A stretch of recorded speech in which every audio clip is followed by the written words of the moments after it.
जबलपुर में बीजेपी नेताओं ने गोरखपुर थाने पहुंचकर एक महिला कार्यकर्ता से हुई मारपीट के विरोध में थाने का घेराव करते हुए शिकायत दर्ज कराने की मांग की। इस दौरान बीजेपी नेता लॉकडाउन और सोशल डिस्टेंसिंग के नियमों की खुलेआम धज्जियां उड़ाते हुए नजर आए। बीजेपी नेताओं का कहना है कि गोरखपुर थाना क्षेत्र के रहने वाले संजय भसीन और कुछ लोगों ने बीजेपी महिला कार्यकर्ता से मारपीट की है। वहीं दूसरे पक्ष के संजय भसीन का कहना है कि बीजेपी की महिला कार्यकर्ता द्वारा क्षेत्रीय लोगों को परेशान किया जाता था। संजय भसीन का कहना है कि बीजेपी महिला कार्यकर्ता और उसके बेटे के द्वारा उसकी पत्नी के साथ मारपीट कर और जबरदस्ती कीटनाशक पिलाया गया है, जिसको इलाज के लिए निजी अस्पताल में भर्ती कराया गया है, जिसकी शिकायत संजय भसीन द्वारा गोरखपुर थाने में भी की गई है। अब पुलिस मामले में जांच कर कार्रवाई की बात कर रही है। करता है ममता पटेल, और मेरा ये मानना है एक महिला होने के नाते यदि वो हमारी कार्यकर्ता नहीं भी होती, लेकिन एक महिला के घर में घुसकर उसे मारना, उसके कपड़े फाड़ना, और इतना ही नहीं, उनका ये कहना है कि तलवार, ईंटें और डंडे, इनसे उनको मारा गया है, उनको नोचा गया है। हम उनको देखेंगे आप तो ध्यान में आएगा। और इतना ही नहीं, उनके साथ अश्लीलता का बर्ताव करते हुए उनके कपड़े भी फाड़े गए। ये कहाँ तक किस प्रकार का न्याय है? और इस प्रकार के लोगों पर जब मामले कायम ना हो तो प्रश्न चिन्ह पुलिस प्रशासन पर लगने चाहिए या नहीं लगने चाहिए। सुबह से हमारे कार्यकर्ता हम लोग यहाँ पर खड़े हैं। हमने जब बोला उन पर आप मामला कायम करिए, 452 की धारा लगाइए, तो उनने क्यों नहीं लगाई? ये मेरा प्रश्न है। आज सुबह गोरखपुर थाना क्षेत्र के अंतर्गत हमारी महिला मोर्चे की नेता, जो प्रदेश की कार्यकारिणी सदस्य भी है महिला मोर्चे की, श्रीमती ममता पटेल का विवाद किसी मामले पर काफ़ी समय से चल रहा था।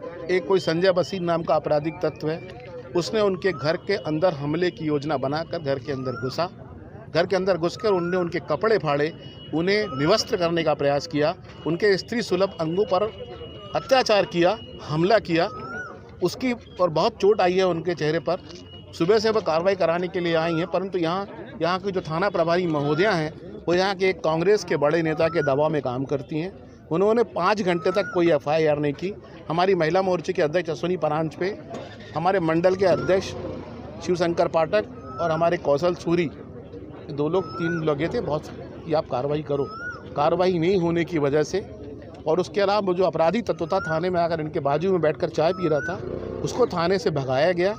इस तरीके से महिलाओं पर अत्याचार, अनादर कुछ देखकर और कार्रवाई ना होने पर भारतीय जनता पार्टी का अध्यक्ष होने के नाते अपने कार्यकर्ताओं की पीड़ा समझकर मैंने थाने आया और उच्चाधिकारियों से, एडिशनल SP से बात की है और मांग की है कि जिसने थाने से भगाया उसके खिलाफ कार्रवाई की जाए और महिला की रिपोर्ट पर समुचित कार्रवाई कर अपराधी तत्व को तत्काल गिरफ्तार किया जाए। सवेरे जो है हमारी वाइफ जो है बाहर खड़ी थी दरवाजे पे, सामने ममता पटेल करके है, वो आए दिन लोगों को कहीं कचरा फेंकना, कहीं मारना, कहीं बच्चों को मारेगी। उसके बाद उसने झाड़ू लगाया और कचरा हमारे घर के सामने फेंक दिया। वाइफ ने कहा भाई यहाँ कचरा क्यों फेंक रहा? हम लोग तो सो रहे थे, और उसने तुरंत उसके बाल पकड़े, वाइफ के बाल पकड़ के रोड पे उसने गिराया, और उसके बाद उसको घूसे मारने लगे। इतने में लड़का चाकू लेके आ गया। चाकू लेके आया तो हम मोहल्ले के लोगों ने चिल्लाया कि क्या हो गया। तो इतने में हमको उठाया।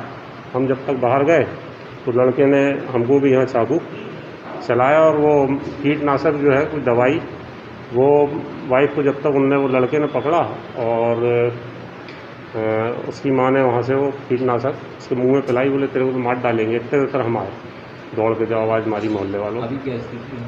अभी तो ICU में है, सीरियस स्थिति है।